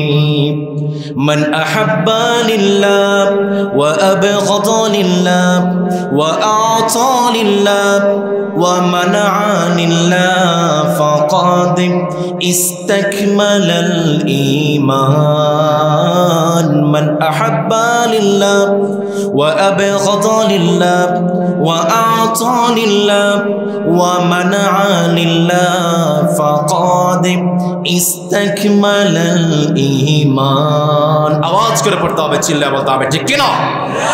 এই জন্য আমরা মুসলমানদের মাঝে আর কোনো ভেদাভেদ করতে চাই? আমরা সবাই ভাই ভাই, আমরা সবাই, আওয়াজ করে আমরা সবাই। এই জন্য প্রিয় ভাইরা আমার, বাংলার জমিনে আজকে ইসলামটা চলে আসবে, ঘোষণা করবে মুসলমানদের মাঝে আর কোনো ভেদাভেদ থাকতে পারে। 5 নম্বর ঘোষণা করবে, বাংলার জমিনে ইসলামটা চলে আসলে যে সরকার গঠন হবে, সেই সরকারের জবাবদিহিতা নিশ্চিত করবে ইসলাম। সুবহানাল্লাহ পড়বেন না? ওমর রাদিয়াল্লাহু তাআলা আনহুর খিলাফতের সময়ের কথা বলি, আর 5টা মিনিট দেওয়া যাবে না ইনশাআল্লাহ? ওমর রাদিয়াল্লাহু তাআলা আনহুর খিলাফতের সময় ইয়েমেন থেকে কিছু কাপড় চলে আসলো গনিমত হিসেবে। ওমর রাদিয়াল্লাহু তাআলা আনহু মদিনার প্রত্যেকটা জনগণকে কাপড়গুলো ভাগ করে দিলেন। আর মদিনার জনগণ হিসেবে ওমর নিজেও একটা কাপড় তিনি পেয়েছিলেন। তিনি যেহেতু একটি লম্বা চৌড়া ছিলেন, একটা কাপড় দিয়ে তার পাঞ্জাবি হয় না। তার ছেলের নাম হচ্ছে আব্দুল্লাহ ইবনে ওমর। ছেলের কাপড়টা নিয়ে দুইটা কাপড় দিয়ে তিনি একটা পাঞ্জাবি তৈরি করলেন। নতুন পাঞ্জাবি গায়ে দিয়ে ওমর খুতবার মিম্বারে দাঁড়িয়ে গিয়েছেন খুতবা দেওয়ার জন্য। হঠাৎ করে একজন মুসল্লি তিনি দাঁড়িয়ে বললেন, ওমর দাঁড়াও, ইয়েমেন থেকে যে কাপড়গুলো এসেছে আমরা তো সবাই একটা করে কাপড় পেয়েছি, সেই হিসাবে তুমি তো একটা কাপড় পেয়েছো, কিন্তু একটা কাপড় দিয়ে জামা তৈরি করা সম্ভব নয়। ওমর তুমি আগে জবাব দাও, তুমি যে পাঞ্জাবি পরে আছো অতিরিক্ত কাপড় তুমি কোথায় পেয়েছো? ওমর রাদিয়াল্লাহু তাআলা আনহু বললেন, আমার সন্তান আব্দুল্লাহর কাপড়টাকে আমরা সংগ্রহ করেছি। মুসল্লি দাঁড়িয়ে বলে, ওমর বিশ্বাস করি না, তুমি তোমার সপক্ষে একটা দলিল তুমি উপস্থাপন করো। ওমর রাদিয়াল্লাহু তাআলা আনহু সাথে সাথে আব্দুল্লাহ ইবনে ওমরকে ডেকে আনলেন সামনে। আব্দুল্লাহ ইবনে ওমর তিনি সাক্ষ্য দিলেন, আমার একটা কাপড় দিয়ে দুইটা কাপড় মিলিয়ে আমার বাবা পাঞ্জাবি তৈরি করেছেন। যখন ওমর রাদিয়াল্লাহু তাআলা আনহু সাক্ষী প্রমাণ পেশ করেছেন, তারপরে মুসল্লি বসে গিয়েছে। এই ছিল ইসলামী রাষ্ট্রের খলিফা। আজকে কি আমরা কোনো চেয়ারম্যানকে জবাবদিহি করতে পারি? কোনো এমপি মন্ত্রীকে জবাবদিহি করতে পারি? আমরা জবাবদিহি করতে পারি নাই বলে বাংলার জমিনে কিছু স্বৈরাচার তৈরি হয়েছে। বাংলার জমিনে যদি ইসলাম চলে আসে, সরকারের জবাবদিহিতা নিশ্চিত করবে। 6 নম্বর, শুরা পরামর্শের মাধ্যমে বাংলার জমিনটাকে গঠন করা হবে। 7 নম্বর, বাংলার জমিনে ইসলাম চলে আসলে প্রত্যেকটা ভালো কাজের সাথে ইসলাম সরকার আছে না নাই? কয়েকদিন আগে বিএনপির একজন নেতা তিনি বলেই ফেলেছেন, আমরা তো ক্ষমতায় আসলে ওয়াজ মাহফিল করতে দেব না। আমরা বলি, আমরা কিন্তু বিএনপির শাসন আমল পাইনি, আমার দাদারা পেয়েছেন, বাবারা পেয়েছেন। আমরা শুনেছি বাপ দাদা থেকে বিএনপির যে চেয়ারপারসন বেগম খালেদা জিয়া, তিনি কিন্তু অত্যন্ত ইসলাম প্রিয় মানুষ। শহীদ প্রেসিডেন্ট জিয়াউর রহমান ইসলাম প্রিয় মানুষ ছিলেন, ইসলামের জন্য কাজ করেছেন। এখন কিছু পান্ডা নেতা বের হয়েছে, ইসলামের বিরুদ্ধে যেতে চায়। আমরা বিএনপিকে বলবো, ভাইরা সতর্ক করেন। শহীদ প্রেসিডেন্ট জিয়াউর রহমান ইসলামের সপক্ষের শক্তি ছিলেন। বেগম খালেদা জিয়ার জন্য ইসলামপন্থীদের ভালোবাসা আছে না নেই? এখন যদি কিছু পান্ডাদের জন্য ইসলামী নেতাদের ভালোবাসা হারায়, তার এর জন্য দায় এই বিএনপির উপর আছে না নেই? এর জন্য প্রিয় ভাইয়েরা আমার, বাংলার জমিন ইসলাম চলে আসলে প্রত্যেকটা ভালো কাজের সাথে সরকার আছে না নেই? 8 নম্বর, কোনো পদমর্যাদার দাবি, কোনো লোক লালসার এখানে ধার ধরা হবে। কিছু কিছু স্কুল কলেজে আমরা দেখেছি, যিনি প্রিন্সিপাল তার ছেলে শিক্ষক, তার 14 গোষ্ঠী এনে স্কুলে বসিয়েছে, আছে না নেই? এখন তো স্বৈরাচারের আমলে বাপ দাদা মামা খালু না থাকলে যুবকদের চাকরি হয় না, ঠিক কিনা? ইসলাম ক্ষমতায় আসলে যার যোগ্যতা যার অধিকার সেই চাকরি পাবে। রাজি আছেন তো ইনশাআল্লাহ? এই জন্য আমরা অনেক শ্রমিক ভাইরা আছেন গাজীপুরে ঢাকাতে আন্দোলন করছে অধিকার আদায়ের জন্য। নবী করিম সাল্লাল্লাহু আলাইহি ওয়াসাল্লাম জানিয়েছেন, উতুল আজিরা আজরা আইয়াজিফা আরাকা ক্বাবলা আইয়াজিফা আরাকা। শ্রমিক যারা আছে তাদের ঘাম শুকানোর আগে তাদের পারিশ্রমিকটা দিয়ে দাও। বাংলার জমিনে যদি ইসলাম চলে আসে, ইসলামিক শাসন চলে আসে, আর কোন শ্রমিককে তার অধিকার আদায়ের জন্য রাস্তায় নামতে হবে না, ঠিক কিনা? এই জন্য 9 নম্বর, প্রত্যেকটা ভালো কাজের সাথে ইসলাম আছে না নেই? 10 নম্বর, প্রত্যেকটা মন্দ কাজের সাথে ইসলাম আছে না নেই? ইসলাম নেই, যেখানেই মন্দ কাজ সেখানেই ইসলামের বিরোধিতা আছে না নেই? আজকে যদি বাংলার জমিনে ইসলাম চলে আসে, এই 10টি পরিবর্তন আসবে। প্রিয় ফরিদপুরের ভাইয়েরা, আমি আপনাদের থেকে অঙ্গীকার নিতে চাই, ইসলাম আছে যেখানে আমরা আছি, ইসলাম নাই যেখানে আমরা নাই। রাজি আছেন তো ইনশাআল্লাহ? নির্বাচন আসে, মনে থাকবে তো ইনশাআল্লাহ? আল্লাহ আমাদেরকে কোরআনের শাসন বাস্তবায়ন করে তৌফিক দিন, পড়ি আমিন। যতটুকু কথা বলেছি কোরআন এবং হাদিসের আলোকে বলার চেষ্টা করেছি, এরপরও কোনো ভুল তথ্য যদি আমার মুখ দিয়ে বের হয়ে যায়, মালিক যেন আমাদের স্মৃতিপট থেকে তা মুছে দিয়ে আমরা পড়ি আমিন। আমি ধন্যবাদ জানাচ্ছি, বিশেষভাবে ধন্যবাদ জানাচ্ছি আকবর মীর মালতের টাঙ্গি জামে মসজিদ কমিটিকে এবং যুব সমাজকে, যারা এই চমৎকার করে কোরআন বাগানটাকে সাজিয়েছেন। বিশেষ করে ধন্যবাদ জানাচ্ছি প্রিয় ভাই সুলতান মাহমুদ হাফিজাহুল্লাহকে। আমরা যেভাবে এখানে বসেছি, মালিক যেন আমাদেরকে জান্নাতেও ঠিক এভাবে বসার তৌফিক দিয়ে আমরা পড়ি আমিন। প্রতি বছর আমরা যেন এভাবে কোরআনের আয়োজন করতে পারি, আল্লাহ তৌফিক দিয়ে আমরা পড়ি আমিন। ওয়া আখিরু দাওয়ানা আলহামদুলিল্লাহি রাব্বিল আলামিন।